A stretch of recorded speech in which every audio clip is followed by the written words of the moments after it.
السلام علیکم، welcome back to my channel novels with Mini. امید ہے آپ سب خیر خیریت سے ہوں گے۔ کرنا تو میری حفاظت بائی تحریم فاطمہ کی یہ 5ویں قسط ہے۔ آئیے ناول کی جانب جاتے ہیں۔ تمہیں معلوم ہے تم پہ ریڈ کلر کتنا کھلتا ہے، ایسا لگتا ہے کہ بالکل ریڈ روز ہو تم، کھلا ہوا خوبصورت۔ خیام کا داور شیشے کے سامنے کھڑی اپنے نازک سراپے پہ نظر ڈال کے رہ گئی تھی۔ لال کلر کی سادی سی قمیص اور لال ہی چوڑی دار پاجامے میں مغرب ڈھا رہی تھی، جبکہ دوپٹہ جو شانے پہ پڑا تھا وہ بھی لال ہی رنگ کا تھا۔ ہمیشہ کی طرح برہان کے کہے گئے کچھ جملے اس کی سماعتوں سے گزرے تھے۔ ان جملوں کی یاد پہ ایک دم اسے لال رنگ اپنے جسم پہ برا سا لگا تھا۔ آنسوؤں کی لڑی گالوں پہ پھسلنے لگی تھی۔ تم کتنی کریکٹر لیس لڑکی ہو خیام، تم نے مجھے چیٹ کیا ہے، تمہیں کتنا چاہا ہے میں نے، تمہیں معلوم بھی ہے۔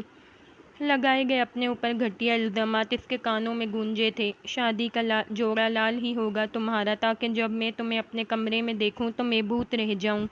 ایک اور یاد نے اسے آ گھیرا تھا۔ مر کیوں نہیں گئی تھی یہ لڑکی اپنی ماں کے ساتھ؟ نہ جانے کیسے کیسے لڑکوں کے ساتھ منہ کالا کیا ہے۔ برہان چلو یہاں سے۔ نہیں نہیں، میں نے کسی کے ساتھ کچھ نہیں کیا تھا۔ وہ کانوں پہ دونوں ہاتھ رکھتی زور سے چلائی تھی۔ تم نے مجھے دھوکہ دیا ہے۔ میرے پیار میں کیا کمی رہ گئی تھی خیام، جو تم ڈیٹس رچاتی رہیں؟ کیا میں کافی نہیں تھا تمہارے لیے؟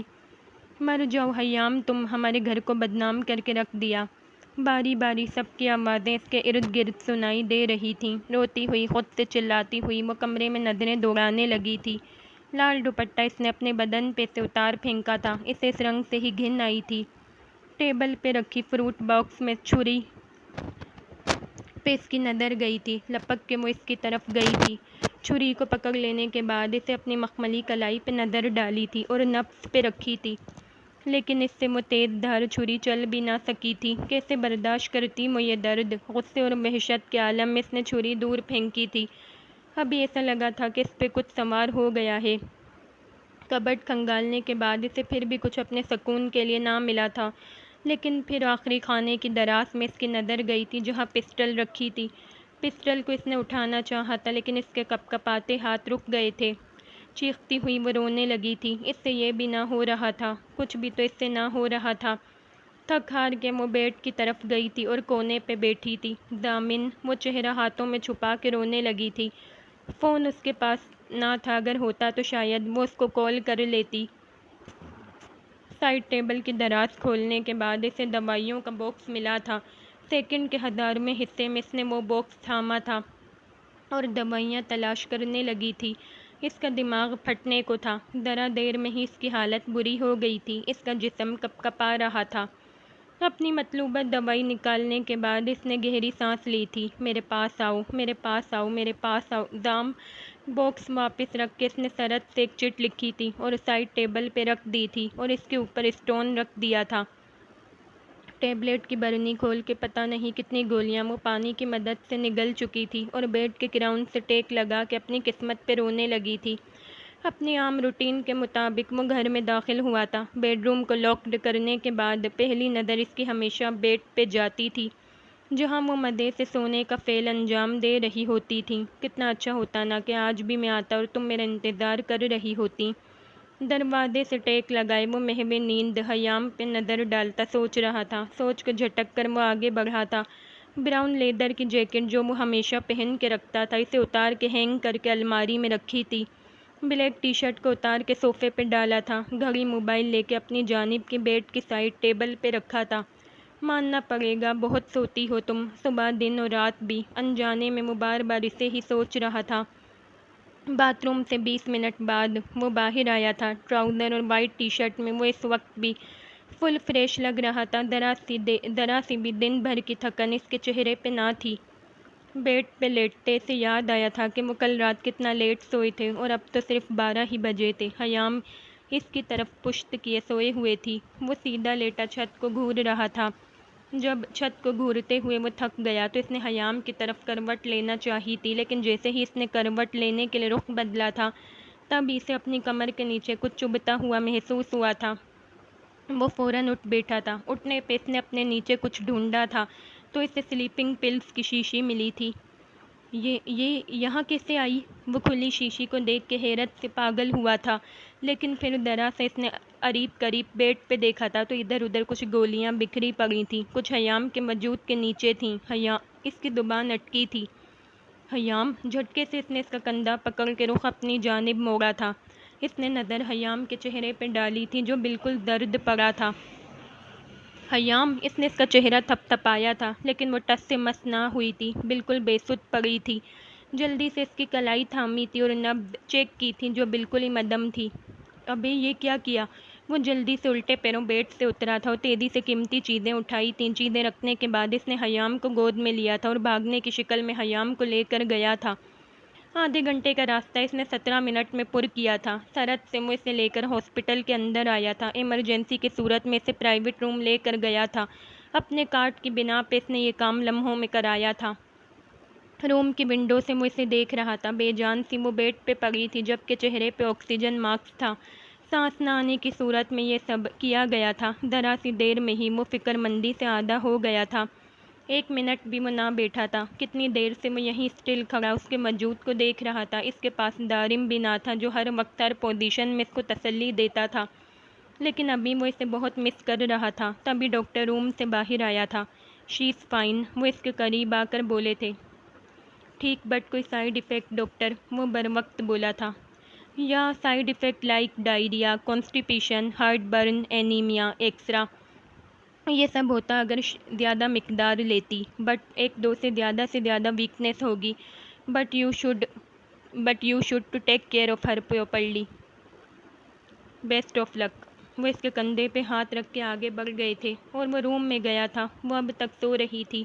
انہیں یہاں 1 گھنٹہ ہو گیا تھا جبکہ ڈاکٹر نے صبح تک ہوش میں آنے کا کہا تھا، مطلب وہ صبح تک سوتی رہے گی۔ ڈاکٹر کی اجازت سے وہ اسے ایسی حالت میں گھر لے آیا تھا۔ اپنے بیڈ روم کے بیڈ پہ ڈالنے کے بعد وہ دوبارہ نہانے کے لیے چلا گیا تھا۔ ہاسپٹل سے آ کے وہ ہمیشہ شاور لیتا تھا۔ ذرا ہی دیر میں وہ باہر آیا تھا۔ بیڈ پہ اس کے پاس ہی بیٹھ گیا تھا۔ دل تو کیا تھا اسے بھی چینج کروا دے، لیکن اس کی ہمت نہیں ہوئی تھی کہ اس کی مرضی بغیر جانے کچھ کرے۔ یار تم کیوں مجھے مشکل میں ڈالتی ہو؟ وہ اس کے بال سنوارتا تکیے پہ کرتا ہوا لاچارگی سے بولا تھا۔ اچھا لگتا ہے تمہیں گھر چھوڑ کے بھاگنا، الٹے سیدھے کام کرنا، اچھا لگتا ہے تمہیں مجھے پریشان کرنا؟ اس کا ہاتھ تھامتا وہ مدھم آواز میں بولا تھا۔ اس کا حلق خشک ہونے لگا تھا۔ کتنی دیر سے وہ پریشان تکلیف میں تھا۔ اس نے کچھ کھایا پیا تک نہ تھا۔ پانی کی تلاش میں نظر حیام کی سائیڈ ٹیبل پہ ڈالی تھی تاکہ پانی سے بھرا جگ اور گلاس لے سکے۔ پانی تو وہ البتہ نہ لے سکا تھا، لیکن سفید کاغذ اسے ضرور ملا تھا۔ کاغذ اٹھا کے اس نے پڑھنا چاہا تھا اور لفظ پڑھ کے وہ گنگ رہ گیا تھا۔ کیا یہ تم نے لکھے ہیں؟ حیرت کے شدید جھٹکوں نے دامن کو آ گھیرا تھا۔ وہ کاغذ پہ لکھے لفظوں کو اپنے لبوں سے لگاتا پرسکون ہوا تھا اور اس کے پاس لیٹ گیا تھا۔ اب وہ دونوں بے حد قریب تھے کہ دامن حیام کے بدن سے اٹھتی خوشبو کو اپنے چہرے پہ محسوس کر رہا تھا۔ اس کا ہاتھ اپنے سینے پہ رکھ کے وہ آرام دہ ہوا تھا اور سونے کی کوشش کرنے لگا تھا۔ صبح کے 10 بجے دامن کی آنکھ پہلے کھلی تھی۔ اپنے اطراف نظر دوڑا کہ وہ محظوظ ہوا تھا۔ جس طرح دامن اس کا ہاتھ اپنے سینے پہ رکھ کے سویا تھا، اسی طرح وہ اس کا ہاتھ بچوں کی طرح اپنے دونوں ہاتھوں میں لیے اس کے کندھے پہ سر رکھے سو رہی تھی۔ ایک عجیب سا احساس دامن کے اندر بیدار ہوا تھا، اور یہ شاید پہلی دفعہ تھا۔ اپنا ہاتھ اس کے چھوٹے چھوٹے ملائم نرم ہاتھوں میں دیکھ کے اسے اچھا لگا تھا۔ اپنے ہاتھ کا رنگ اس کے ہاتھوں کے رنگ کے سامنے دیکھ کے وہ ماننے کا اقرار کر چکا تھا کہ وہ دودھ جیسی رنگت کی مالک ہے، جبکہ وہ خود بہت سفید سرخ تھا، لیکن حیام کے رنگ کے آگے اس کی رنگت پھیکی تھی۔ جس طرح کشش حیام کے رنگ میں تھی، وہ اس کے رنگ میں بالکل نہ تھی۔ تھوڑا سا قریب ہو کر اس نے اس کے بال چھوئے تھے، براؤن بال۔ بالوں کو چھونے سے اسے محسوس ہوا تھا کہ واقعی بہت نرم و سلکی تھے کہ ہاتھ سے ہی پھسل جائیں۔ اس کی پلکوں کی جھالر اب تک بچھی ہوئی تھی، گال سرخ ہو رہے تھے، شاید وہ نیند میں بھی اس کی قربت کو محسوس کر رہی تھی۔ پریٹی لفظ اس کے منہ سے نکلا تھا۔ اس کے ماتھے پہ سے بال ہٹا کے اس نے اپنے دہکتے لب ماتھے پہ رکھے تھے اور نرمی سے ہاتھ اس کے ہاتھوں سے نکالتا اٹھ گیا تھا، کمبل اس پہ ٹھیک کرتا۔ وہ فریش ہونے چل دیا تھا۔ فریش ہونے کے بعد وہ آیا تو وہ ویسے ہی سو رہی تھی۔ ڈاکٹر نے یہی کہا تھا کہ وہ صبح تک ہوش میں آ جائے گی، لیکن وہ تو اب تک ویسے کے ویسے ہی تھی۔ وہ تیار ہو کر اس کے پاس واپس آیا تھا۔ حیام اٹھ جاؤ، وہ نرمی سے پکارتا اس کا گال سہلاتا آہستگی سے بولا تھا۔ 2-3 بار ایسا کرنے پہ وہ ہلکا سا کسمسائی تھی۔ چہرہ اس کے چہرے کے قریب لے کر گیا تھا اور اس کے کان میں نہ جانے کیا بولا تھا کہ حیام نے آنکھیں کھول دی تھی۔ اٹھ جاؤ بیوی، میں انتظار میں ہوں۔ وہ اس سے دور ہوتا مسکرا کے بولا تھا اور اسے کندھوں سے تھام کے اٹھایا تھا، اس کے گرد ایک بازو ڈال کے اسے خود سے لگایا تھا اور وہ لڑک کے اس کے کندھے سے آ لگی تھی۔ ہلکے سے بخار میں وہ تپ رہی تھی، جسم ہولے سے کانپ رہا تھا۔ کیسی فیلنگ آ رہی ہے اب؟ وہ اس کا چہرہ اوپر کرتے بولا تھا، لیکن وہ نیند میں ہی تھی۔ بظاہر وہ جاگ رہی تھی لیکن آنکھیں بند تھیں۔ حیام اٹھ جاؤ اب بس، وہ اس کا گال تھپ تھپاتا ذرا تیز لہجے میں بولا تھا۔ میں لے کر چلتا ہوں باتھ روم۔ وہ اس سے الگ ہوتی آنکھیں مسلنے لگی تھی اور پھر سب کچھ سمجھنے لگی تھی کہ کہاں ہے، کیوں ہے، کیسے ہے۔ جب دامن نے اس کا ہاتھ پکڑ کے اسے بیڈ سے اٹھایا تھا اور اسے تھام کے باتھ روم کی طرف لے گیا تھا، وہاں جا کر اس کا منہ دھلایا تھا، برش اپنے سامنے کروایا تھا اور واپس اسی طرح تھام کے بیڈ پہ لایا تھا۔ کپڑے چینج کروا دوں؟ وہ اس پہ واپس کمبل ڈال کے شوقیت سے بولا تھا، لیکن چہرے پہ سنجیدگی طاری تھی۔ لال خوبصورت کلر میں اسے دیکھ کے مراد سے ہی دل میں اترتی محسوس ہوئی تھی۔ اس قدر کسی پہ کوئی کلر جچ سکتا ہے، اسے اب معلوم ہوا تھا۔ وہ سرخ گلاب لگ رہی تھی لیکن چہرہ مرجھایا ہوا تھا۔ دامن کے ادا کیے گئے اس جملے پہ حیام ہوش میں آئی تھی اور گھبرائی تھی۔ چہرہ جو رات سے سفید درد تھا اب وہ سرخ انار کی طرح ہو گیا تھا۔ دامن اپنی مسکراہٹ ضبط کرتا اس کے پاس ہی بیٹھا تھا۔ میں کپڑے لے کے آتا ہوں تمہارے، پھر چینج کروا دوں گا۔ وہ اٹھنا چاہتا تھا لیکن بمشکل حیام نے اس کا ہاتھ تھاما تھا اور سر نفی میں ہلایا تھا کہ وہ منع کر رہی ہے۔ اچھا پہلے ناشتہ کر لو، پھر چینج ہو جائیں گے۔ اس نے کہاں باز آنا تھا؟ جس طرح رات سے اب تک حیام نے اسے تنگ کیا تھا، اس کا بھی تو حق بنتا تھا حیام کو ستانے کا، تنگ کرنے کا۔ نہیں، وہ اب بھی سانس کو بحال کرتی مشکل سے بولی تھی۔ تب بیڈ روم کا لاک دروازہ کسی نے کھٹکھٹایا تھا۔ وہ اس کی بات پہ غور نہ کرتا اٹھا تھا اور وہاں گیا تھا۔ چند لمحے بعد وہ ناشتے کی ٹرے لیے مڑا تھا اور وہیں چلا آیا تھا۔ ناشتہ اسے کرانے میں وہ مشغول ہو گیا تھا۔ انڈا اس نے بوائل ہی سے کھلایا تھا، پراٹھے کو چائے کے ساتھ نوالے بناتا وہ اسے کھلاتا جا رہا تھا اور وہ بنا چوں چرا کیے کھاتی رہی تھی، ساتھ ساتھ وہ خود بھی کھاتا رہا تھا۔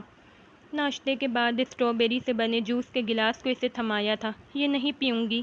کھانے کے بعد اس نے سوئے ہوئے اوسان ٹھیک ہوئے تھے۔ کتنا زیادہ دامن نے اسے کھلایا تھا اور وہ اس کی نظروں سے کنفیوز ہوتی کھاتی رہی تھی، لیکن جوس کا بھرا گلاس دیکھ کے وہ نہ چاہتے ہوئے بھی اپنی زبان کو کھول چکی تھی۔ کس لیے؟ اس کے ناشتہ سمیٹتے ہاتھ رکے تھے۔ چہرہ موڑ کے اسے دیکھا تھا، ایسے ہی کوئی معقول بہانہ بھی اس سے نہ بنا تھا۔ اس کی نظروں سے تیز لہجے سے غصے سے مسہم جاتی تھی۔ جان، جانو، ہنی، جانم، شیریں، ایسے کچھ بھی القابات میں استعمال کرنے کے حق میں نہیں ہوں کہ یہ کہہ کر تمہیں مناؤں۔ بس اتنا کہوں گا بیوی، اگلے 2 منٹ میں یہ گلاس خالی چاہیے مجھے۔ میں تم پہ غصہ نہیں کرنا چاہتا، نہ حکم چلا رہا ہوں، بس میری ریکویسٹ ہے، بلکہ ڈائٹ کا ایک حصہ ہے۔ ڈاکٹر نے خاص اسے ہدایت دی تھی کہ ڈائٹ کا خاص خیال رکھے، خلوص دل سے کہتا وہ پیار سے بولا تھا۔ اب شاباش پی لو، وہ اس کا گال چھوتا نرمی سے بولا تھا۔ حیام نے برا منہ بنا کر گلاس ہونٹوں سے لگایا تھا اور ایک ہی سانس میں سارا پی لیا تھا۔ 5 منٹ بعد ملازمہ کمرے میں داخل ہوئی تھی اور ناشتے کا سارا سامان اٹھانے لگی تھی۔ کل کہاں تھے آپ لوگ؟ وہ اب کی بار تیز لہجے میں بولا تھا۔ ملازمہ نے الجھن آمیز نگاہوں سے دامن کو دیکھا تھا اور پھر اس کے کندھے سے لگی حیام کو۔ آئندہ بیوی کو اکیلا مت چھوڑنا، ان کی طبیعت خراب رہتی ہے، وہ تحکم بھرے انداز میں بولا تھا اور وہ سر ہلاتی روم سے چلی گئی تھی۔ تم نے پھر کل بھاگنے کی کوشش کی ہے حیام؟ ملازمہ کے جانے کے بعد وہ اتنی ہی سنجیدگی سے گویا تھا۔ میں گھر میں ہی تھی، وہ اب کافی سنبھل چکی تھی، آہستگی سے بولی تھی۔ تم تھیں گھر میں ہی، لیکن سلیپنگ پلز کھا کے تم نے مجھ سے بھاگنے کی کوشش کی ہے۔ تمہیں مجھے ستا کے سکون ملتا ہے، رائٹ؟ سکون تو ملے گا ہی، میں کون سا تمہارا اپنا ہوں؟ تمہارا ہوتا تو ایسا نہ کرتی کچھ بھی بار بار، لیکن میری ذات، میرے وجود کی تمہارے سامنے کوئی اہمیت ہی نہیں ہے۔ میں ہی پاگل ہوں جو تمہیں بار بار بیوی کہہ کر اس لیے مخاطب کرتا ہوں تاکہ تمہیں یہ سن کے محسوس ہو، احساس ہو کہ تم کسی کی بیوی ہو، کسی کی عزت ہو، کسی کے لیے بہت اہمیت رکھتی ہو، ورنہ مجھے شوق نہیں ہے بیوی کہنے کا۔ میں بھی تمہارا نام لے سکتا ہوں، بٹ مجھے لگتا تھا اگر میں یہ کہتا ہوں تو اس لیے کیونکہ سب میں اور مجھ میں تو فرق ہے نا۔ سب کے لیے تم حیام ہو لیکن میرے لیے تو میری بیوی ہو۔ وہ ناراضگی سے کہتا جا رہا تھا جبکہ حیام دم سادے اسے سن رہی تھی۔ غور تو اس نے کیا تھا کہ وہ بالکل سب سے الگ شاید کوئی پہلا ہی ہوگا جو اپنی ہی بیوی کو بیوی کہہ کے مخاطب کرتا ہوگا، یا وہ یہ سمجھتی تھی کہ دامن کو یقین ہی نہ تھا کہ وہ اس کی بیوی ہے، تب ہی بیوی کہہ کے یقین کرنا چاہتا ہو، لیکن وہ اس قدر گہرائی سے سوچتا ہوگا، اسے کہاں معلوم تھا کچھ اتنے التفات پہ اس کے رخسار پہ آنسو پھسلے تھے۔ مجھ سے غلطی ہوئی تھی، وہ ہچکیوں سے روتی ہوئی صرف اتنا ہی بول پائی تھی۔ اب میں رونے کا تو نہیں کہا۔ وہ اس کو روتا دیکھ کر پریشان ہوا تھا۔ ڈاکٹر نے اسے بالکل ٹینس فری رکھنے کا مشورہ دیا تھا۔ مجھے آتا ہے رونا۔ وہ اب بیٹھے سے لیٹ گئی تھی، یا اس سے زیادہ سکت نہ تھی اس میں بیٹھنے کی۔ اوکے، لیکن اگر اب تم کچھ ایسا کرو گی تو اپنی پسٹل سے تمہیں شوٹ کر دوں گا بیوی۔ وہ اس کے گرد دونوں ہاتھ رکھتا اس پہ جھکتا بولا تھا۔ حیام لمحے کے اندر سٹ پٹائی تھی۔ میں نے اس کی زبان سے نکلتے لفظ اس کی قربت سے اندر ہی کہیں گم ہو گئے تھے۔ بولو نا۔ وہ اس کے کان میں سرگوشی کرتا، اس کا معصوم دل دہلا گیا تھا۔ چہرہ اس کے اتنے قریب ہونے سے حیا کی سرخی سے تمتما اٹھا تھا۔ میں نے بلایا تھا آپ کو۔ وہ رخ موڑ گئی تھی، تب دامن نے ہاتھ ہٹا لیے تھے اور سیدھا ہو گیا تھا۔ ایسے کوئی بلاتا ہے کیا؟ اس کا اشارہ چٹ کی طرف تھا اور وہ سمجھ گیا تھا۔ فون نہیں تھا میرے پاس، وہ بولی تھی۔ لے دوں گا آج ہی۔ وہ دوبارہ اس کی طرف دیکھتا محبت پاش لہجے میں بولا تھا۔ مجھے چھوڑ کے گئے تھے تم بھی۔ دامن نے اس کے قریب ہونا چاہا تھا، لیکن تکیے کی دیوار اس حالت میں بھی حیام نے جھٹ سے بنائی تھی۔ میں نہیں گیا تھا تمہیں چھوڑ کے، کیا اب آفس بھی نہیں جا سکتا؟ اس نے تکیوں کو ہی اٹھا کے بیڈ سے دور پھینکا تھا اور اس کی کلائی پکڑ کے اپنی جانب کھینچا تھا۔ گئے تھے، میں نے بلایا بھی تھا۔ وہ بچوں کی معصومیت لے روتے ہوئے بولی تھی۔ اس کی آنکھوں سے ٹپ ٹپ گرتے آنسو تکیے میں جذب ہو رہے تھے۔ ذرا دیر میں ہی اس کا چہرہ لٹھے کی مانند سفید پڑ گیا تھا، جیسے نہ جانے کتنے مہینوں سے بیمار ہو۔ چہرے کی شادابی مان پڑ چکی تھی۔ نہیں آئیں یہاں، اس کمرے سے ہی جائیں، مجھے بالکل اچھے نہیں لگ رہے آپ اس وقت۔ وہ اس کو لیٹتے دیکھ کر خفا خفا انداز میں بولی تھی۔ دامن مسکرا کے رہ گیا تھا۔ بیوی، اس سے پہلے کیا تمہیں میں اچھا لگتا ہوں جو اس وقت اچھا نہیں لگ رہا؟ وہ مسکراہٹ ضبط کرتا اس کی بات پکڑ چکا تھا۔ حیام اب اپنے لفظوں پہ بمشکل غور کرتی جلدی سے رخ موڑنے کی کوشش میں تھی کہ دامن نے اس کا رخ مزید اپنی طرف کر کے اپنے قریب کیا تھا۔ پہلے اچھا لگتا تھا کیا، یا بیماری میں ذہن کی یادداشت چلی گئی ہے؟ وہ اس کے چہرے کو بغور تکتا سنجیدگی سے گویا ہوا تھا، جبکہ حیام نظریں نیچی کیے بے دردی سے ہونٹ کاٹنے میں مصروف ہو گئی تھی، جیسے اس کے پاس کوئی جواب نہ ہو۔ بولو نا۔ اس کے پاس کچھ جواب ہی نہ تھا کہ بولتی۔ اچھا، میں مزید تنگ نہیں کروں گا، پہلے تم ٹھیک ہو جاؤ۔ وہ دور ہوتا بولا تھا۔ حیام نے سکون کا سانس لیا تھا۔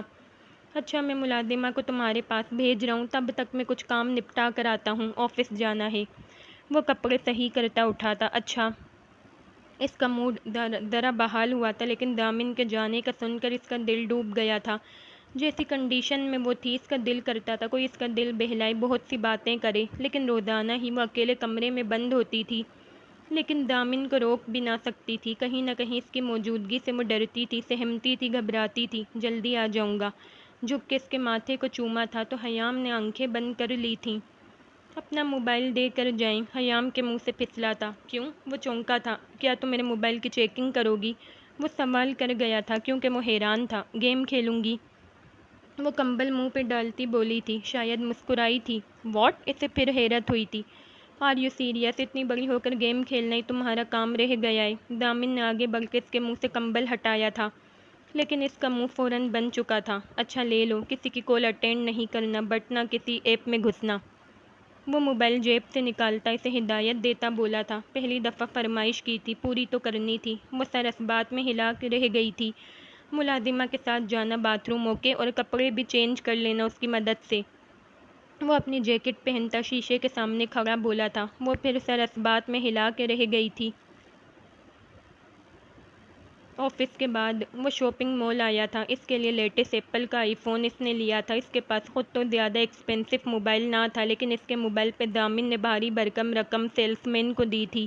ڈاکٹر کی ہدایت اس کے ذہن میں آئی تھی۔ خوش کرنے کے لیے مزید کیا کروں؟ وہ شاپ سے باہر آ کے سوچنے لگا تھا۔ شاپنگ کر لیتا ہوں۔ شاپنگ دیکھ کے ہر لڑکی خوش ہو جاتی ہے، لیکن وقت بہت ہو جائے گا۔ اس نے گھڑی میں نظر ڈالی تھی، جس میں 8 بج چکے تھے۔ بہرحال ٹائم کو مد نظر رکھتے ہوئے وہ اپنی مطلب کی چیز لے کر نکل گیا تھا۔ رات کے وقت وہ سیلون میں لے آیا تھا۔ کھانا کھانے کے بعد تھوڑی دیر سے چہل قدمی کروائی تھی، پھر واپس کمرے میں آ گئے تھے۔ کسی کی کال آئی تھی موبائل پہ میرے۔ وہ نائٹ ٹراؤزر اور ٹی شرٹ میں موجود بیڈ کی طرف آیا تھا۔ وہ پہلے سے ہی بیڈ پہ بیٹھی تھی، اپنا موبائل چیک کر رہی تھی۔ اپنا موبائل دیکھ کے وہ بہت خوش ہوئی تھی۔ ہاں آئی تھی، وہ موبائل پہ جھکی ہی بولی تھی، اوکے یہ دیکھو۔ وہ کچھ اس کے سامنے بڑھاتا بولا تھا، یہ کیا ہے؟ موبائل پہ سے نظر اٹھا کے دامن کے ہاتھ میں پکڑے گفٹ ریپر کی طرف اچنبھے سے دیکھتے ہوئے اس نے پوچھا، خود دیکھ لو۔ دامن گہری نظروں سے اسے دیکھتے ہوئے وہ گفٹ اس کی جانب بڑھایا۔ سادہ سی سفید قمیص شلوار میں وہ بیمار لگ رہی تھی، لیکن وہ اس کو خوش رکھنے کی، ٹینس فری رکھنے کی بھرپور کوشش کر رہا تھا۔ خیام کو اس کی نظروں سے الجھن ہو رہی تھی۔ اس نے کچھ سوچتے ہوئے گفٹ اس کے ہاتھ سے پکڑنے کے لیے ہاتھ آگے کیا ہی تھا کہ اسی وقت دامن نے اس کی کلائی اپنی گرفت میں لی اور جھٹکے سے اسے خود سے قریب کر لیا۔ خیام اس سب کے لیے تیار نہیں تھی، اس لیے وہ سیدھے اس کے سینے سے ٹکرائی۔ اس کے سنبھلنے سے پہلے ہی دامن نے اس کے ارد گرد اپنے بازوؤں کا مضبوط حصار باندھ چکا تھا۔ بار بار اسے دیکھ کے دامن کے اچانک سے احساسات، جذبات بدل رہے تھے۔ دوسرا مضبوط پاک بندھن میں بندھے وہ کب تک اس سے دور رہتا؟ سچائی تو یہ تھی کہ وہ اس کی بیوی ہے، اس پہ وہ پورا استحقاق مان رکھتا ہے۔ کیا تم تو اسے ڈر رہی ہو جیسے اس میں کوئی بم ہے؟ اس کی گھبراہٹ سے لطف اندوز ہوتے اس نے اسے چھیڑا، جو اس کی گرفت سے نکلنے کی کوشش کر رہی تھی۔ چھوڑیں پلیز۔ خیام کی التجا کو نظر انداز کرتے ہوئے دامن نے اسے چھوڑا تھا۔ اس کی التجا، معصومیت پہ وہ اسے چھوڑ ہی دیتا تھا۔ اس کے دور ہونے پہ ہی خیام نے گہری سانسیں لی اور اسے کھسک کے دور ہونا چاہا تو دامن نے اسے گھورا۔ یہاں سے ہلنے کا یا دور ہونے کا میں نے بالکل نہیں کہا، دامن مصنوعی غصہ ظاہر کرتا بولا تھا، اور اس کا بالکل صحیح اثر ہوا تھا۔ وہ فوراً ویسے ہی اس کے قریب بیٹھ گئی تھی۔ دامن نے دوبارہ گفٹ اس کی جانب کیا، لیکن اس بار خیام نے اپنے ہاتھ پیچھے کر لیے۔ اس کو ایسا کرتا دیکھ کر ایک جاندار مسکراہٹ نے دامن کے ہونٹوں پر جگہ بنائی۔ اس نے وہ گفٹ اس کی گود میں ڈال کے ہاتھ سینے پہ باندھ کے اسے دیکھنے لگا، جو بڑے غصے سے اس کے گفٹ کو دیکھ رہی تھی۔ ارے کھول بھی لو، نہیں تو میں اپنے طریقے سے کھلواؤں گا، پھر کوئی شکوہ نہ کرنا۔ دامن اس کے گلابی ہونٹوں کو فوکس میں لیے بڑے معنی خیز انداز میں بولا۔ خیام نے جب اس کی نظریں اپنے ہونٹوں پہ دیکھیں تو بے اختیار اس نے اپنے ہاتھ کی پشت سے اپنے ہونٹ پہ رکھ لی۔ ہاں ہاں ہاں، دامن کے یوں کہا لگانے سے خیام کے گال گلابی ہو گئے۔ شرم و حیا سے اس کا چہرہ جھک گیا، پلکیں رخسار پہ سایہ فگن ہو گئیں۔ دامن کے یوں کہا لگانے سے خیام کے گال گلابی ہو گئے۔ یعنی تم چاہتی ہو کہ میں اپنے طریقے سے کھلواؤں؟ یہ بولنے کے بعد دامن اس کی طرف ابھی تھوڑا جھکا ہی تھا کہ خیام نے جلدی سے اپنی گود میں پڑے گفٹ کو کھولنا شروع کیا۔ اس کے ہاتھ نہ جانے کیوں کپ کپا رہے تھے، شاید وہ اس طرح اتنا سب کچھ ایکسپیکٹ نہیں کر پا رہی تھی۔ اس کے ہاتھوں کی لرزاہٹ دامن کی نظروں سے چھپی نہ رہ سکی تھی۔ گفٹ ریپر کھولتے ہی اس کے ہاتھ میں ایک چکور سا ڈبہ آیا جو بند تھا۔ دامن کی نظریں اس کی طرف ہی تھیں۔ خیام نے وہ ڈبہ کھولا تو وہ خالی تھا۔ اس نے اچنبھے سے دامن کی طرف دیکھا جو پہلے ہی اس کی طرف متوجہ تھا۔ یہ تو خالی ہے، اس میں تو کچھ ہے ہی نہیں۔ خیام ڈبی اس کی جانب کرتے ہوئے بولی۔ اس کے لہجے سے ٹپکتی معصومیت سے وہ محظوظ ہوا تھا۔ اچھا؟ دامن چہرے پر مصنوعی حیرت سجاتے ہوئے اچھا کو لمبا کھینچتا ہوا ڈبہ اس کے ہاتھ سے پکڑنے کے بہانے دوبارہ اس کی کلائی کو گرفت میں لے کر پھر اسے اپنے قریب کر چکا تھا۔ خیام کی پشت دامن کے سینے سے لگی۔ یہ کیا کر رہے ہیں؟ وہ اس افتاد کے لیے بالکل بھی تیار نہ تھی۔ غصہ اس کے چہرے پہ چھلکا تھا، کب سے وہ اسے تنگ کر رہا تھا۔ اسے تنگ کرنے میں ہی خیام کو سانسیں لینا دشوار ہو گیا تھا۔ کیا یار بیوی، اتنی آہستہ کیوں بولتی ہو؟ دامن اس کے کان کے پاس ہونٹ کرتے ہوئے سرگوشی میں بولا۔ اس کے ہونٹ خیام کے کان سے مس ہوئے تھے، جس سے خیام کے جسم میں کرنٹ سا دوڑا تھا۔ اس کے گال دامن کی اس حرکت کی وجہ سے سرخ انار ہو گئے تھے، لمبی گھنی پلکیں لرز اٹھی تھیں۔ کیا ہوا بیوی، چپ کیوں ہو؟ خیام کی کلائی اب بھی دامن کی گرفت میں تھی۔ دامن نے جب اس کی حالت غیر ہوتی دیکھی تو اس کی کلائی چھوڑ دی، لیکن خیام ابھی بھی اس کی گرفت میں تھی۔ دامن کے ہاتھ ہٹاتے ہی خیام کی نظر اپنی کلائی کی طرف گئی، جہاں ایک بہت خوبصورت سلور کلر کا ہتھ کڑی کی طرز کا کڑا تھا، جس کی چابی پر سائڈ پر دل بنا ہوا تھا اور آگے اور پیچھے دو چھوٹے نگ لگے ہوئے تھے۔ بلا شبہ وہ بہت خوبصورت تھا۔ یہ کڑا تمہیں یاد دلاتا رہے گا کہ تم دامن کی قید میں ہو۔ دامن اس کے کندھے پر تھوڑی ٹکاتے ہوئے دوبارہ اس کے کان کے قریب سرگوشی کے انداز میں بولا۔ وہ جو پوری طرح اس کڑے کی طرف متوجہ تھی، دامن کے اس طرح کرنے سے پھر سے کنفیوز ہو گئی اور اس کی گرفت سے نکلنے کی جدوجہد کرنے لگی۔ دامن کی قید سے نکلنا ممکن نہیں، اس لیے کوشش کر کے خود کو نہ تھکاؤ۔ دامن اس کی گردن کی طرف جھکا اور اپنے لب آہستگی سے اس کی گردن پہ رکھ دیے۔ حیام کا دل ایک پل کے لیے رکا تھا۔ پلیز، حیام نے اپنا چہرہ دونوں ہاتھوں سے ڈھانپتے ہوئے التجا کی۔ اس کی آواز میں جھلکتی لرزاہٹ کو مد نظر رکھتے ہوئے وہ فوراً دور ہو گیا تھا۔ آج چھوڑ رہا ہوں، لیکن دامن نے اس پر سے اپنی گرفت ختم کی۔ اس کی گرفت سے آزاد ہوتے ہی حیام دوڑ کر بیڈ سے اتری اور ہموار سانسوں کو ٹھیک کرنے لگی۔ وہ دامن کے اندر کہی ادھوری بات کا مطلب اچھی طرح سمجھ گئی تھی۔ وہ باتھ روم کی طرف بڑھ گئی تھی، اس سے دور تو ہو گئی تھی، لیکن اس کی نظریں اب تک حیام کے وجود پہ، اس کی ایک ایک حرکت پہ مرکوز تھیں۔ دامن کے لب ہی نہیں بلکہ آنکھیں بھی مسکرا رہی تھیں۔ صبح حیام کے اٹھنے سے پہلے ہی وہ آفس کے لیے نکل گیا تھا۔ کل جلدی گھر جانے کی صورت میں سے آج سویرے ہی نکلنا پڑا تھا۔ کام پر کوئی کمپرومائز نہیں تھا۔ آفس میں پہنچتے ہی سے دارم دامن کے آفس میں ہی بیٹھا نظر آیا۔ اوئی، تو کب آیا؟ دامن اسے اچانک اپنے آفس میں دیکھ کے ایک دم سرپرائز ہو گیا تھا۔ کل رات کیسا ہے تو؟ وہ دامن کے گلے لگتے ہوئے بولا تھا۔ آئی ایم فائن، تو سنا، ابھی تو پروگرام تھا نا رکنے کا تیرا مزید وہاں؟ وہ کوٹ اتارتا کرسی کی پشت پہ لٹکاتا بولا تھا۔ اب سارے کام ہو چکے تھے تو رکنے کا کیا سوال، پھر میں آ گیا، ویسے بھی یہاں کام بہت ہیں، دارم خاص لہجے میں بولا تھا۔ اس کا صاف اشارہ دھیان سامیہ کی طرف گیا تھا۔ کس طرح وہ اس کے سامنے بچھی چلی گئی تھی۔ ایک مسکراہٹ اس کے مونچھوں کے نیچے خوبصورت انابی لب پھیلے تھے۔ اچھا کیا، دامن اس کی مسکراہٹ کو نوٹ نہ کر سکا تھا کیونکہ وہ ساتھ میں موبائل بھی آن کر چکا تھا۔ تمہاری بیوی کیسی ہے؟ ہماری بھابھی؟ اب وہ سیدھا ہو کے بولا تھا۔ صرف تیری بھابھی، ہماری نہیں۔ دامن نے نظر اٹھا کے اسے گھورا تھا جو اب بھی مسکرا رہا تھا۔ سمجھ آ رہا ہے مجھے سب، دارم ہنستے ہوئے بولا تھا۔ یار میرا مطلب ہے کہ تو رشتہ تو نہ بگاڑنا، وہ صرف تیری بھابھی ہے۔ وہ سنبھل کے آرام سے بولا تھا۔ دارم کی مسکراہٹ اسے زہر سی لگی تھی۔ آخر وہ کیسے اس میں ہنس سکتا ہے؟ مجھے آ رہا ہے سمجھ، ڈونٹ وری، بچہ تو نہیں ہوں نا میں۔ دارم اب اس کو تنگ کرنے میں لگ گیا تھا۔ دامن کی دکھتی رگ کو دامن نے الجھی نظروں سے اسے دیکھا تھا۔ اس کا ہنسنا مسکرانا دامن کو واقعی ہی اب زہر لگا تھا۔ آئی مین، اب گڈ نیوز کب سنا رہے ہیں آپ؟ دارم اتنی آسانی سے بولا تھا کہ دامن کی حیرت سے آنکھیں پھیلی تھیں۔ کیسی گڈ نیوز؟ وہ بالکل نہیں سمجھا تھا۔ ایسی کیا گڈ نیوز اسے سنانی تھی؟ بچے نہ بنو تو مرد بنو۔ دارم جھنجھلایا بالکل بھی نہ تھا، لیکن اس کا نہ سمجھنا اسے کھلا ضرور تھا۔ تو میں تجھے کیا لگ رہا ہوں ابھی؟ اس نے موبائل بند کر کے ٹیبل پہ رکھا تھا۔ ابے ڈیش، مجھے چاچو کب بنا رہے تو اب گڈ نیوز؟ دارم نے ٹیبل پہ پڑی ایک فائل اٹھا کے دامن کے سر پہ ماری تھی۔ اوقات میں رہو، وہ تیز آواز میں چلایا تھا اور کرسی سے بھی جھٹکے سے اٹھا تھا۔ دارم کھلکھلا کے ہنسا تھا۔ میں تیرا یہ دان توڑ دوں گا، اندر رکھ انہیں۔ دامن بھپرا تھا۔ اوکے اوکے بڈی، رکھ لیے اندر۔ دارم مسکراہٹ روک چکا تھا۔ دامن اس کے سنجیدہ ہونے پہ دوبارہ کرسی پہ بیٹھا تھا۔ تو زیادہ اوقات سے باہر آ گیا ہے، پتہ بھی ہے تو نے کیا کہا ہے، بے غیرت۔ وہ غصے سے لال ہوتا، دو چار گالیاں سے دل میں دیتا بولا تھا۔ میں نے کچھ الٹا سیدھا تو نہیں کہا، تیرے بچوں کا میں چاچا ہی لگوں گا۔ خالو لگنے سے تو رہا نہ اب، یہ ذرا سی میری خواہش تو کیا پوری نہیں کر سکتا؟ دارم اب بھی باز نہ آیا تھا۔ تو یہی خواہش تو پوری کر دینا، میری بھی یہی خواہش ہے کہ تیرے بچوں کا چاچا میں کہلاؤں۔ وہ الٹا اس پہ بات کر گیا تھا۔ کوئی بات نہیں، دوست پہ تو جان قربان ہے، یہاں تو ذرا سی تیری یہ خواہش ہے، اگلے سال تک تو یقیناً چاچا بن جائے گا۔ دارم کھلے دل سے بولا تھا۔ ابے کیا بک رہا ہے تو، کہیں وہاں سے پاگل تو نہیں ہو کر آیا نا؟ دامن پوری طرح جھنجھلا کے رہ گیا تھا۔ کچھ نہیں، میں آتا ہوں کچھ دیر میں۔ دارم کرسی سے اٹھتا جان چھڑاتا بولا تھا۔ بات پوری کر کے جا۔ دامن نے اس کے کلائی کو تھاما تھا۔ زیادہ ڈیپ میں نہ جائیں دامن صاحب، وہ اس سے کلائی چھڑواتا وہاں سے نکل گیا تھا۔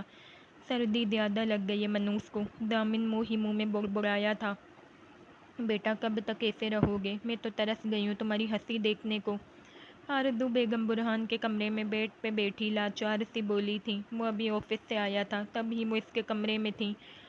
ممی، فیک اسمائل میں اپنے چہرے پہ نہیں لا سکتا۔ وہ تولیہ گردن سے ہٹاتا، صوفے پہ ڈالتا، ٹی شرٹ پہنتا، عام سے لہجے میں بولا تھا۔ بات لے کر وہ ابھی ہی آیا تھا۔ میں کون سا کہہ رہی ہوں فیک ہنسو، میرا بچہ میرے لیے ہی صحیح، لیکن ہنسو، بولو، لڑو، لیکن اس طرح مت کرو۔ وہ تولیہ اٹھاتی جگہ پہ رکھ کے بولی تھی۔ کیا ہنسنے کی اب کوئی وجہ ہے؟ وہ استہزائیہ ہنسا تھا، دراز شیشے کے سامنے کھڑا اپنے نم بال سیٹ کرنے لگا تھا۔ کیا میری کوئی اہمیت نہیں تمہارے سامنے؟ وہ دکھ سے بولی تھی۔ ممی ہے آپ کی اہمیت، تبھی تو یہاں ہوں، ورنہ یہ شہر ہی برا لگ رہا ہے۔ میں سوچ رہا ہوں جگہ تبدیل کر لوں۔ خود تو تبدیل ہو ہی چکا ہوں۔ اب وہ بیڈ پہ واپس آتا چائے کا کپ لیتا بولا تھا، نہیں بیٹا، سارا بزنس خراب ہو جائے گا اسے تو، تم سنبھل جاؤ، خود کو خوش رکھو، کیوں خود کو اس کے غم میں ضائع کر رہے ہو؟ تم میرے ایک ہی بیٹے ہو جان، ایسا نہیں کر سکتے۔ وہ التجائی لہجے میں اس کا چہرہ تھامتی بولی تھی، لیکن ممی مجھے نہیں رہنا یہاں۔ وہ دکھ سمیت بولا تھا، جس کے لیے تم یہ سب کر رہے ہو وہ تو شادی شدہ زندگی گزار رہی ہے، تم خود کو کیوں جوگی بنا رہے ہو جب کہ تم سب جانتے ہو؟ انہیں غصہ آیا تھا۔ مجھے لگتا ہے ممی، میرا دل کرتا ہے میں زیادتی کر چکا ہوں، میں کہیں نہ کہیں غلطی پر ہوں جو مجھے اب جینے نہیں دے رہی۔ وہ کپ ٹرے میں پٹکتا بولا تھا، تم غلطی پہ نہیں ہو، غلطی پہ ہمیشہ سے ہی حیام تھی، تم نے اسے پہچاننے میں دیر کر دی۔ اب بھی تو وہ میرڈ ہے، ابھی ہمیں تو پتہ بھی نہیں کون تھا وہ جس سے اس نے شادی کی۔ وہ بات بناتے زہر اگل چکی تھی۔ نہیں ممی، بس اب نہیں۔ انہیں بالکل اچھا نہیں لگا تھا، اس کا دل تڑپ اٹھا تھا، کہیں شدید درد ہوا تھا۔ برہان، میں چاہتی ہوں تم شادی کر لو، بس اس بات کو ہفتہ گزر چکا ہے، تمہیں شادی کر لینی چاہیے، سب ٹھیک ہو جائے گا۔ وہ جیسے تیسے اصل بات پہ آئی تھی۔ ممی کیا کہہ رہی ہیں آپ؟ کیا میں شادی کے لائق لگتا ہوں؟ یہ کبھی نہیں ہو سکتا، خواب میں بھی تصور نہیں کر سکتا میں کسی اور کو۔ وہ طیش میں آیا تھا، غیظ و غضب کے عالم میں بولا تھا، کیوں نہیں کر سکتے؟ اگر تم انکار کرو گے تو میں تمہیں ہمیشہ کے لیے چھوڑ کے چلی جاؤں گی، شکل بھی نہیں دکھاؤں گی۔ وہ اس سے زیادہ غصے میں بولی تھی، آپ بلیک میل نہیں کر سکتی ممی۔ وہ خود سر ہوا تھا۔ تمہاری شادی میں ماریا سے کرانا چاہتی تھی، لیکن تم حیام میں انٹرسٹڈ تھے۔ میں خاموش ہو گئی کہ بیٹے کی خوشی ہے، لیکن اب حیام کا تم خود دیکھ چکے ہو کہ وہ کیا کر گئی ہے تمہارے ساتھ۔ اب پھر ماریا کا آپشن ہے، وہ بہترین ایجوکیٹڈ خوبصورت لڑکی ہے، اور سب سے بڑی بات تم میں بھی انٹرسٹڈ ہے، لیکن خاموش تھی کہ تم حیام کے ساتھ خوش ہو، بٹ تم آئے روز اس کی انسلٹ کرتے ہو۔ اب ایسا نہیں ہوگا، ماریا سے تمہاری شادی اب میں کراؤں گی، اور تم انکار نہیں کر سکتے۔ وہ انگلی اٹھا کے اسے مورن کر چکی تھی۔ تو آپ یہ نہیں جانتی کہ اس کی مزید شادی ہونے پہ میں کتنی انسلٹ کروں گا؟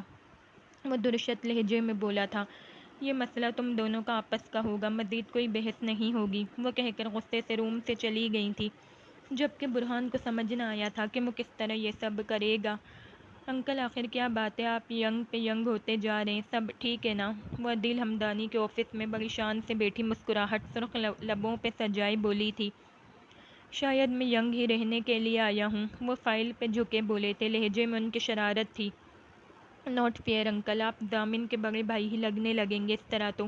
وہ ان کی اس عمر میں بھی مینٹیننس دیکھ کے حیران رہ جاتی تھی، کس قدر وہ خود کو بنا سنوار کے رکھتے تھے، ہر وقت سوٹڈ کوٹ پینٹ، بال جیل سے جمائے، چہرے پہ بلا کی سنجیدگی سجائے رہتے تھے، اسی طرح ان کی بیگم تھیں۔ ہاں ہاں، کیا خوب کہا ہے، ضامن صاحب تو ضامن صاحب ہیں، ہم کہاں ان کا مقابلہ کر سکتے ہیں، وہ شیر جوان، ہم گیدڑ۔ وہ اب فائل بند کرتے اپنے سامنے بیٹھی چھوٹی سی لڑکی کو دیکھتے بولے تھے، جو چھوٹی تو تھی لیکن اپنی عمر سے زیادہ مضبوط، بڑی اور پر اعتماد تھی۔ اس کی ایک ایک چال سے پر اعتمادی بلا کا کانفیڈنس جھلکتا تھا۔ No uncle, you are his father, by the way where he is. Black jeans پہ بلیو شرٹ پہنے، جس پہ بٹنز رختے اعتماد سے کرسی پہ بیٹھی، اپنے میرون بالوں کی ہائی پونی ٹیل بنائی ہاتھ ایک دوسرے میں پھنسائے بولی تھی، ضامن کے نام پہ ان کی زبان کھلتے کھلتے رکی تھی، کہیں سے برا نہ لگ جائے۔ بیٹا ضامن تو کراچی میں ہی ہے، اس کی پوسٹنگ وہیں ہے ابھی تک۔ وہ سنبھل گئے تھے۔ ہاں، میری پوسٹنگ بھی کراچی میں ہونے لگی تھی اس مشن کے بعد، لیکن الحمدللہ اب یہاں ہی ہوں، لیکن ضامن دارم سے دور یہاں دل نہیں لگتا، مجھے لگتا ہے کراچی اچھی جگہ ہے۔ وجیہہ کا جب سے مشن کامیاب ہوا تھا اس کی پروموشن کراچی میں ہونے لگی تھی، لیکن وہ انکار کر چکی تھی۔ میرا بیٹا، سنبھل کے رہا کرو تم، اور خیال بھی کیا کرو، یہاں بہتر، اور تم بھی وہیں چلی جاؤ گی تو میرا اور تمہاری آنٹی کا دل کیسے لگے گا یہاں اکیلے؟ دارم اور ضامن تو ہیں ہی وہاں۔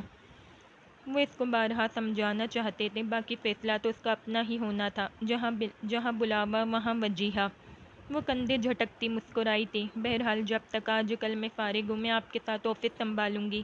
وہ پیار سے انہیں آفر کر گئی تھی، شیور میرا بیٹا، سب کچھ تمہارا ہے۔ وہ اسے ہمیشہ بیٹا کہتے تھے کیونکہ وہ نہ ہی دامن سے کم تھی اور نہ ہی دارم سے، ہم بلکہ ہمیشہ ان دونوں سے ایک قدم آگے رہی تھی۔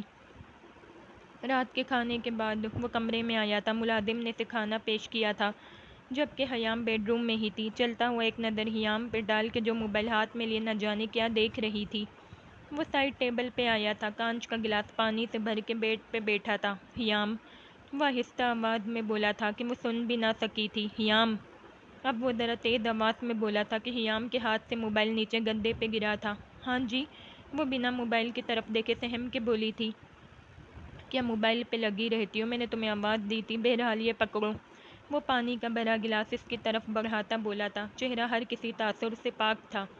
حیام نے گلاس اس سے لیا تھا اور دامن کی بڑھائی ہوئی ٹیبلٹ تھامی تھی اور کھائی تھی۔ وہ اس کی اچھی طرح کیئر کر رہا تھا۔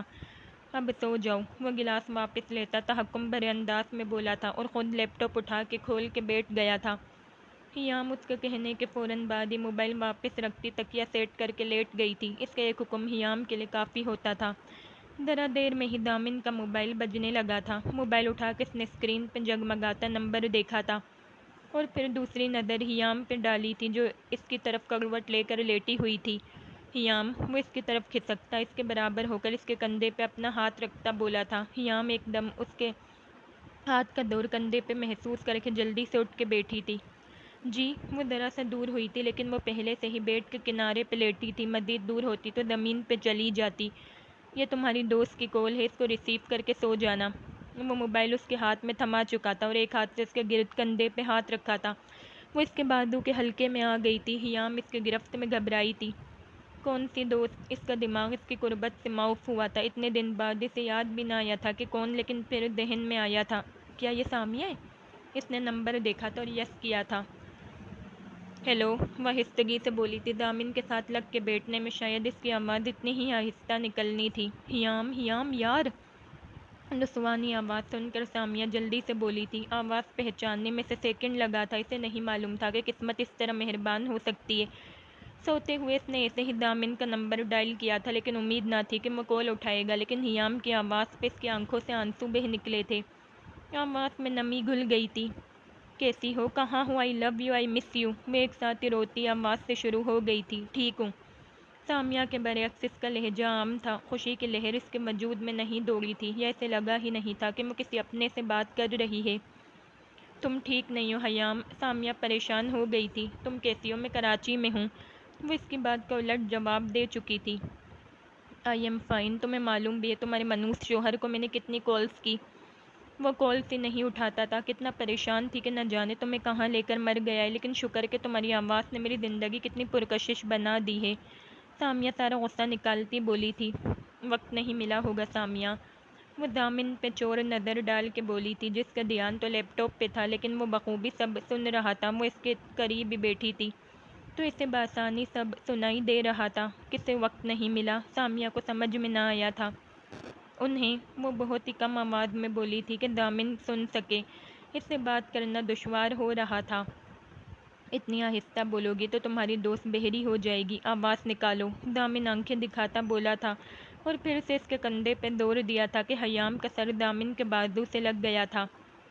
کیا اس کا رویہ ٹھیک ہے تمہارے ساتھ؟ کیا کر رہی تھی؟ میں آؤں گی کراچی اسی ہفتے، تم ایڈریس دے دینا مجھے ابھی۔ وہ ایک ساتھ بہت سوال کر چکی تھی۔ برائے کرم میڈم، آپ یہاں تشریف اتنی جلدی مت لائیے گا۔ نیو میرڈ کپل ہیں ہم، ہمیں پرائیویسی کی ضرورت ہے۔ 2-3 مہینے بعد چکر لگا لیں گی تو بہتر ہے۔ آپ کی دوست اس وقت مصروف ہوتی ہے، بلکہ رات کے وقت ہم دونوں بہت مصروف ہوتے ہیں۔ یو نو نا، اس لیے رات کو آئندہ آپ کال نہیں کریں گی۔ شکریہ، گڈ نائٹ۔ دامن نے کب حیام کے ہاتھ سے فون لیا اور سامیہ سے کہا؟ اسے حیرت ہوئی تھی۔ اس کے معنی خیز جملے سے وہ تپ اٹھی تھی لیکن کچھ کہہ بھی نہ سکی تھی، یہاں تک کہ وہ کال بند کر چکا تھا۔ اپنی دوست کو بولنا آئندہ اپنے کلام اپنے پاس رکھے، ورنہ اس کے گھر پہ ریڈ کروا دوں گا کہ وہ دوسروں کے شوہروں کو اس طرح گالیوں سے نوازتی ہے۔ دامن فون سائڈ پہ رکھتا حیام سے بولا تھا۔ حیام کی آنکھیں پھٹی کی پھٹی رہ گئی تھیں۔ آخر کیا تھا وہ شخص؟ میں سوتی ہوں۔ وہ جان بچاتی اس کے بازو کے حلقے سے نکلنا چاہتی تھی۔ جی نہیں، میں کام کروں، میرے ساتھ جاگو جب تک میں نہیں سوتا۔ وہ اس کو صاف منع کر چکا تھا اور وہ نم آنکھوں سے اسے دیکھتی رہ گئی تھی۔ اس کے بعد اسے لگی وہ اس کی لیپ ٹاپ پہ چلتی انگلیاں اور لیپ ٹاپ کی اسکرین پہ نظریں مرکوز کر چکی تھی۔ اس کی گرفت سے نکلنا ناممکن تھا۔ ہاں، ایک دم کھٹاک سے فون بند دیکھ کے سامیہ چونکی تھی۔ دامن نے اسے کتنی سنائی تھی۔ ہیام تم، اسے شدید غصہ ہیام پہ بھی آیا تھا۔ شرم ہی نہیں آتی، کتنا بے شرم ہے۔ وہ غصہ پیتی کچکچا کے بولی تھی۔ تبھی اسے یاد آیا تھا کہ دارم نے بھی اسے نمبر دیا تھا۔ موبائل کو دوبارہ کھول کے اس نے کانٹیکٹ لسٹ میں سے نمبر سرچ کیا تھا۔ مجھے نہیں معلوم تھا کہ تم جیسے لوگ بھی اپنے پرومسز سے پیچھے ہٹ جاتے ہیں۔ ایک دن نہیں، تم نے 2 دن مجھے انتظار کروایا ہے۔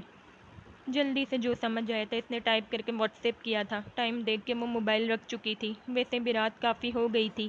تبھی اس کا موبائل فوراً سے رنگ کیا تھا۔ اس کے انتظار میں بہت مزہ ہے، لذت یار۔ لمحے کے 1000ویں حصے میں سامیہ کو جواب موصول ہوا تھا۔ اسے حیرت ہوئی تھی، اتنی فاسٹ سروس۔ سامیہ موبائل کی اسکرین دیکھ کے میسج پڑھ رہی تھی، جبکہ دارم تو شاید اس کی طرف سے پہل کے انتظار میں تھا۔ مسٹر لذت یار کی کبھی ضرورت نہیں پڑی، کیونکہ اس نے کبھی انتظار نہیں کروایا، جبکہ لذت زندگی اس کے انتظار میں بالکل مزہ نہیں۔ اس کی مخروطی سفید انگلیاں موبائل میں ٹائپنگ کر رہی تھیں۔ دارم کو اس کا میسج بالکل سمجھ نہ آیا تھا۔ تمہارا یار اور زندگی الگ الگ ہے۔ دارم لیٹے سے اٹھ بیٹھا تھا۔ زیادہ ڈیپ نہ جاؤ، تم مجھ سے جھوٹ کہا تھا کہ کال کرواؤں گا۔ منہ بنا کے وہ لکھنے میں مگن تھی۔ اس کی ایٹیٹیوڈ ایک طبیعت عروج پہ تھی۔ کیا زیادہ ڈیپ نہ جاؤ تمہارا تکیہ کلام ہے؟ وہ چوڑا تھا۔ میری بات کا جواب دو، فضول نہیں لٹکو۔ سامیہ دامن کا غصہ شاید اس پہ نکالنا چاہتی تھی۔ کیا تم پاگل ہو؟ تم کوئی لٹکانے والی چیز ہو کہ تم پہ لٹکا جائے گا؟ دارم نے جیسے مذاق سا اڑایا تھا۔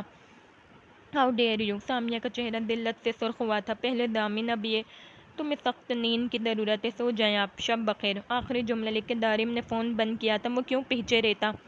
جبکہ سامیہ کا دل کیا تھا کہ موبائل ہی اٹھا کے پھینک دے۔ دارم کا میسج پڑھنے کے بعد اس نے فوراً سے بلاک کے آپشن میں جا کے اسے پہلی فرصت میں بلاک کیا تھا، جبکہ دامن کا نمبر بھی اس نے بلیک لسٹ میں ڈال دیا تھا۔ نہیں مر رہی میں۔ بالوں کو سمیٹ کے بند بنا کے وہ بیڈ سے اٹھ گئی تھی۔ اور یہیں پہ ہم اس ایپیسوڈ کو اینڈ کرتے ہیں۔ مجھے تو اس ناول کو پڑھنے میں بڑا مزہ آ رہا ہے۔ کافی رومانٹک سا اور اچھا سا ناول ہے۔ دیکھتے ہیں اب آگے کیا ہوگا۔ تھوڑا بہت سسپینس بھی ہے۔ آپ لوگ کائنڈلی میرا چینل سبسکرائب کریں اور اپنا بہت سارا خیال رکھیے گا۔ اللہ حافظ۔